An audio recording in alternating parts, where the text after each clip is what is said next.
Hello and welcome to the video. You join me here today as we climb out of the small village of Buckden, which is in the valley behind me, and we're heading up Buckton Pike. Now the last few days there's been quite a bit of snow around up north, especially in the Dales where I am at the moment. In the Northern Pennines where I am there's absolutely loads, so I'm quite excited really. I took a group up a small fell yesterday and we got a bit of snow on our boots, but we're up this tomorrow. So it'll be really good to hopefully get in some sort of ankle deep snow and really experience it. You can see the views behind me anyway in the valley. It's incredible. Driving here this morning I nearly got stuck several times because between me and Buckden is quite a few high mountain passes. So it's been an interesting morning already, but I'm really looking forward to getting up Buckton Pike and hopefully hopefully getting some brilliant pictures from the top.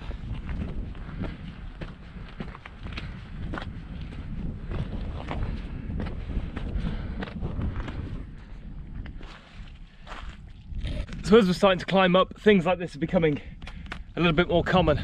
We really are experiencing some quite cold temperatures at the moment. It's about -7 at the moment up here overnight, which is quite cold. And even during the day, it's about -3, -2, which is still quite nippy. Luckily I'm climbing up something, so that's why I'm just in a bit of a fleece t-shirt and with a buffer around my neck. But it is going so cold. And we're seeing more and more snow, and there's more snow forecast as well over the next week. Hopefully it means we can just get out more and get out in this, you know, winter environment. It's awesome to be up here in snow.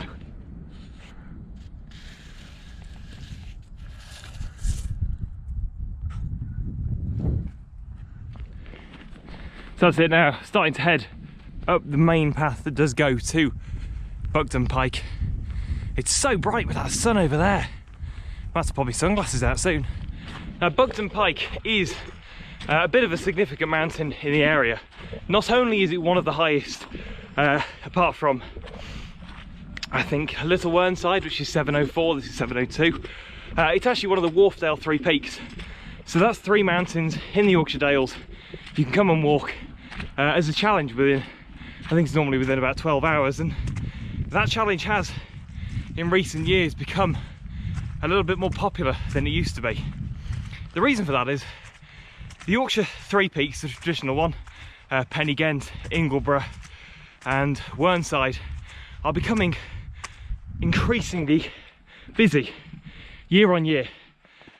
This year more than ever actually, especially with lockdown etc.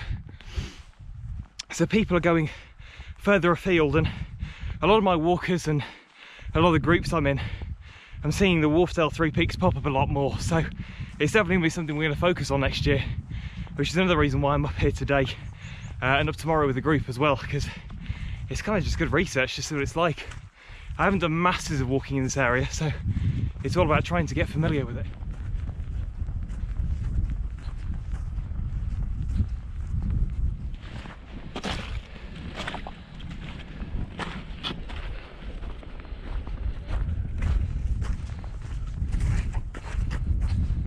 See more and more snow now as we're climbing. I think the one thing you've always got to remember when you come out in the snow, and I think it can be an oversight sometimes, is actually you can't quite see the path like you would have been able to before. And on difficult to navigate routes, it can cause a problem. Now Buckton Pike is relatively well walked, so there's footprints up here. But if I'd have come earlier morning, I think I'd have probably had a bit of a harder time actually navigating and finding out where I was going, because I've never done this before. So I think that's where you come back to, you know, knowing how to use a map, but also knowing how to use compass bearings to sort of get those points across fields. Because if everything's covered in snow and you can't see the footpath, you need to just know, well, for the next kilometre I'm walking on that bearing, and just go for it and you will get there. But yeah, definitely something to bear in mind, because it does add that extra element of difficulty.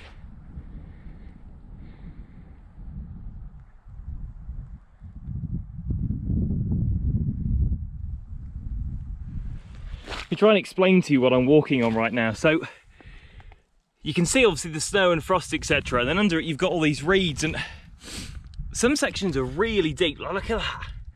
And that would just keep going if I push down further. And it's kind of like this the entire way through here. Look, there's another one. You can see it just full of water. It's kind of what I'm used to up in the Dales, but obviously I don't know the route, so it's kind of intriguing to see where your foot's gonna vanish beneath the surface.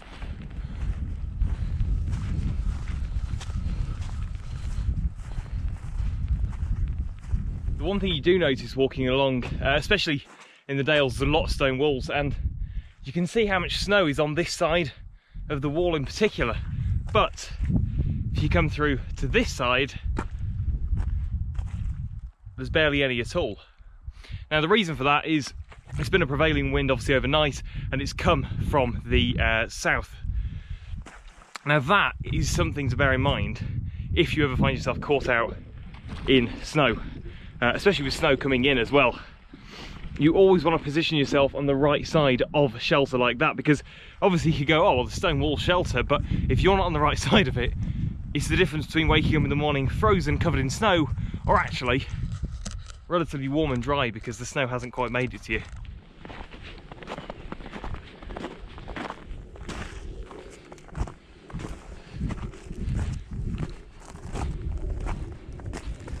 The snow is now starting to get noticeably thicker. When we started off, it was really quite thin, to be honest, more, you know, a bit of slush mixed with mud, but this is proper snow. So far, around about 2 or 3 centimetres deep, so not quite ankle deep yet, but we've still got another couple of 100 metres to climb as we get to the top of this. I reckon at the top there could be a reasonable bit of snow, so I have to see. And it is getting colder too as I climb.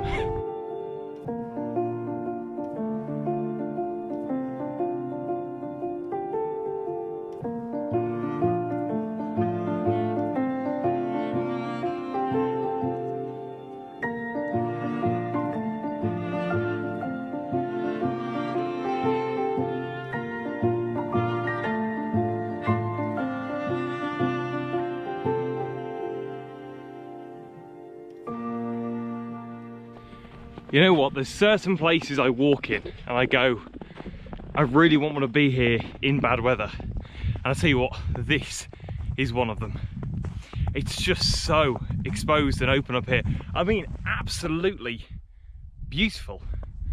While it's not snowing or raining or fogging or whatever.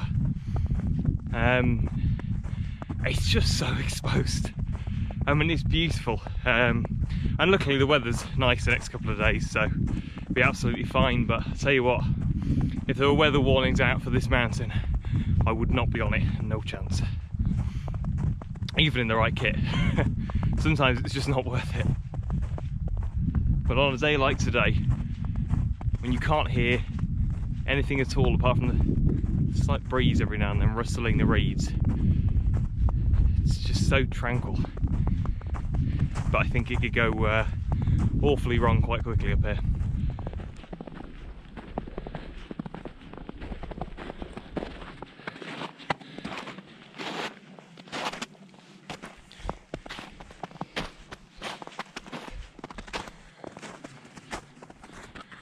Sadly, I've lost the views now.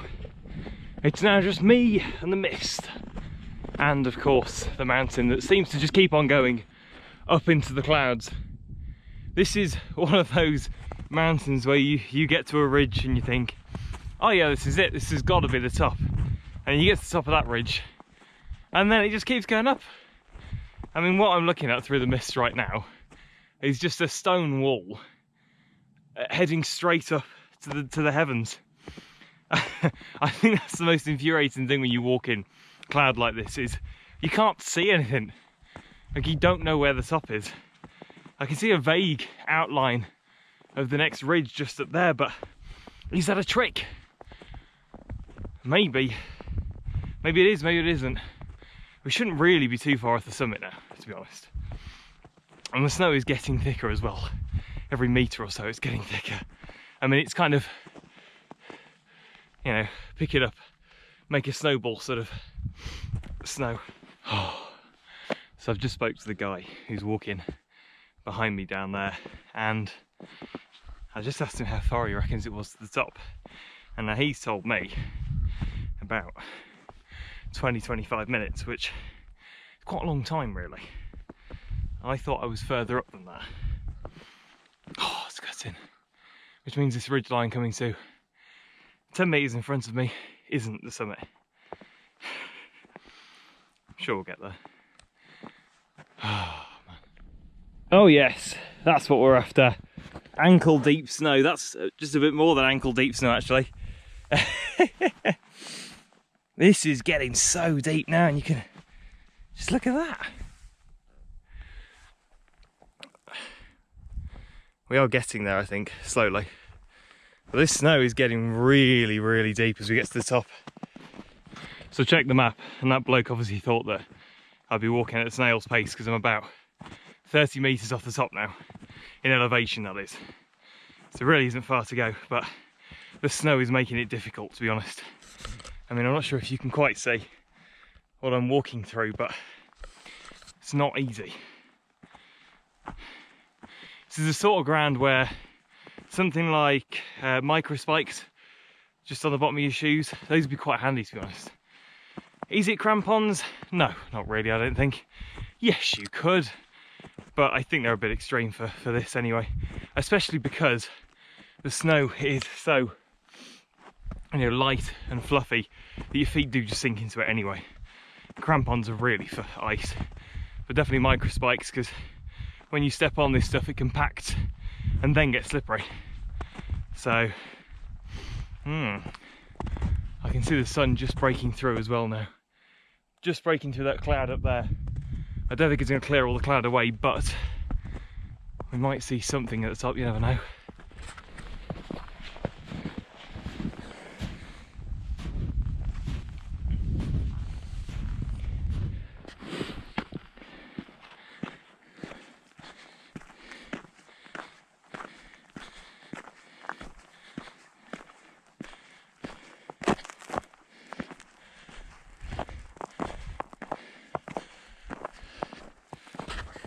There we go, so we made it to the summit of Buckton Pike.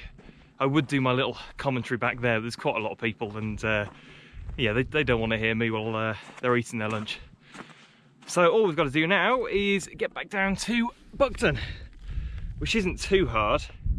I mean, except the fact I'm currently going over, what is it, a completely lethal style.